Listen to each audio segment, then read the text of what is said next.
Salut tout le monde, aujourd'hui présentation de la pièce reptile. Alors on va faire d'abord un petit check de tout le monde, comme d'habitude. Donc, comme vous voyez, Morelia viridis, deux femelles, une viridis normale et une viridis arue. Ensuite on passe directement sur le basilic, Elave gutata aneri ligné, basilic ulmifront, que je zoome dessus pour que vous voyez quand même un peu mieux comment il est.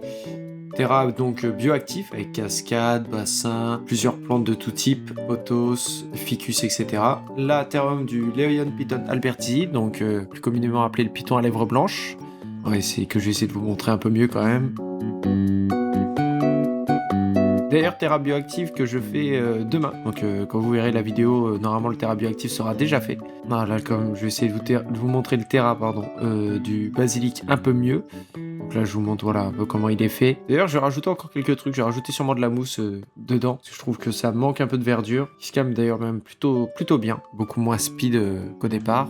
Ensuite, juste ici, donc le terrain donc, du Aneri ligné. Ça, c'est serpent de madame, du coup. Avec un petit caractère un peu teigneux sur les bords, mais bon, ça, rien de méchant. Ensuite, juste ici, donc, Morelia viridis arue. Arue pure, pas de croisement, rien, juste arue. Donc, femelle d'environ 7 ans. Entre 5 et 7 ans, du moins. Donc, avec pothos également, quelques petites plantes, comme vous voyez au sol, que j'ai fait il y a pas longtemps. C'est pour ça tout est en train de repartir un peu. De base, je devais avoir des plus belles plantes que ça, mais je les ai reçues en état très moyen. Ensuite, ici, Morelia viridis azurea en transformation, comme vous voyez, en changement orthogénique pour ceux qui connaissent. Donc caractère très cool, les deux Morelia sensibilisent la plupart de mes serpents. Comme ça, vous avez vu avec le python lèvres blanches, mes deux Morelia se passent assez bien quand même. Ensuite, la Terra, pas du tout fini pour d'un Varanus Acanthurus redaki, mais pas assez fini je trouve. Bon, quelques trucs encore à faire dedans. Ça, c'est Terrarium de Corallus Ruschenbergeri, voilà, mâle d'ailleurs. Plutôt cool également, enfin ça peut aller, faut faire attention comment on le manipule, mais jamais eu trop une morsure depuis que je l'ai sensibilisé, ça va assez bien. Ensuite, Terra, donc comme vous voyez là, Varan Acanthurus redaki, donc ça c'est le mâle que vous avez vu.